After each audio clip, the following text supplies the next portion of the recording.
రోజులు గడుస్తున్న కొద్దీ ఎంసెట్ పరీక్షకి కేవలం తక్కువ రోజులు మాత్రమే సమయం ఉందండి.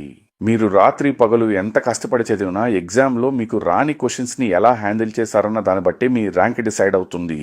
నేను చూసిన ఎంతో మంది టాపర్స్ కూడా ఎగ్జామ్ హాల్లో కన్ఫ్యూజ్ అయి ర్యాంక్ పోగొట్టుకుంటూ ఉంటారు. గడిచిన 10 సంవత్సరాలుగా నేను తయారు చేసిన చీట్ కోడ్స్ని ఫాలో అయ్యి ఎంతో మంది విద్యార్థులు మంచి ర్యాంక్ తెచ్చుకున్నారండి. దానికి నిదర్శనమే ఈ ఫీడ్బ్యాక్స్. ఈ రోజు ఈ వీడియోలో మీ అందరికీ కూడా ఆ చీట్ కోడ్స్ ఏంటో చెప్పబోతున్నాను.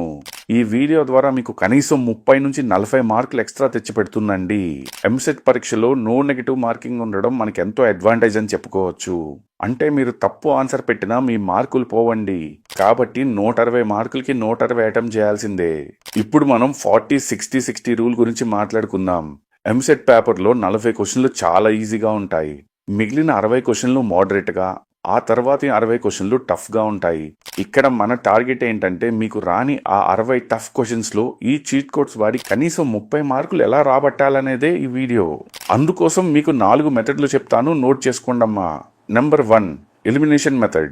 ఆప్షన్స్లో మరీ చిన్న నెంబర్ లేదంటే మరీ పెద్ద నెంబర్ ఉంటే ఆ ఆన్సర్ రైట్ అయ్యే అవకాశం కేవలం 5% మాత్రమే ఉందండి. అలాగే మ్యాథ్స్లో లెక్క మొత్తం చేయక్కర్లేదు. కేవలం యూనిట్ డిజిట్ని బట్టి ఆప్షన్స్ని ఎలిమినేట్ చేయొచ్చండి.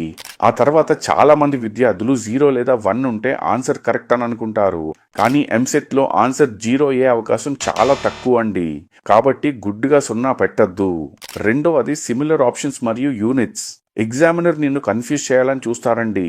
ఉదాహరణకు option A, option B, option C, option D ఉంటే ఆన్సర్ ఖచ్చితంగా ఆ మొదటి రెండిటిలోనే ఉంటుంది. Method number 3, substitution method. మ్యాథ్స్లో చాలా లెక్కలు పేజీలు కొద్దీ ఉంటాయండి. కానీ మీకు అంత సమయం ఉండదు. అందుకే క్వశ్చన్లో ఇది లేదా ఇది ఉంటే ఇది లేదా దీంతో సబ్స్టిట్యూట్ చేయండి. ఆ వచ్చే వాల్యూ ఆప్షన్స్లో దేనికి మ్యాచ్ అవుతుందో అదే కరెక్ట్ ఆన్సర్ అనుకోవచ్చు. Method number 4, the golden BC rule. Statement question వచ్చినప్పుడు భయపడద్దండి. 75% అదే కరెక్ట్ ఆన్సర్ అవ్వచ్చు. లేదు ఇక మీకు టైం అయిపోయింది, క్వశ్చన్లు అర్థం కావట్లేదు అనుకుంటే గుడ్డిగా బి ఆర్ సి ఆప్షన్స్ ని ఎంచుకోండి. ఎందుకంటే క్వశ్చన్ పేపర్ డివిజన్ లో ఈ 2 ఆన్సర్స్ ఎక్కువగా ఉంటాయి. చివరిగా మీకు ఒక్క మాట చెప్తానమ్మా, ఈ చీట్ కోడ్స్ అనేవి చదవని వాళ్ళ కోసం కాదు. ఆ 3 గంటల ఒత్తిడిలో రాని క్వశ్చన్స్ ని ధైర్యంగా అటెంప్ట్ చేసే ట్రిక్స్ మాత్రమే. ఇప్పటి వరకు నేను చెప్పిన వాటిలో మీకు ఏమైనా అర్థం కాకపోతే కామెంట్ సెక్షన్లో చెప్పండి. నాకు వీలైనంత వరకు మీ అందరికీ రిప్లైస్ ఇస్తాను. ఈ వీడియోని మీ తోటి ఇంటర్ విద్యార్థులందరికీ షేర్ చేస్తే వాళ్ళకు కూడా ఎంసెట్ టెక్నిక్స్ అన్నీ తెలుస్తాయండి. ఎంసెట్ పరీక్షకి సంబంధించిన కౌన్సిలింగ్ మరియు టాప్ కాలేజ్లో సీట్ వచ్చేంత వరకు మీ అందరికీ నేను తోడుగా ఉంటాను. మన అప్డేట్స్ మిస్ అవ్వకూడదు అనుకుంటే ఇప్పుడే మన ఛానల్ని సబ్స్క్రైబ్ చేసుకోండి.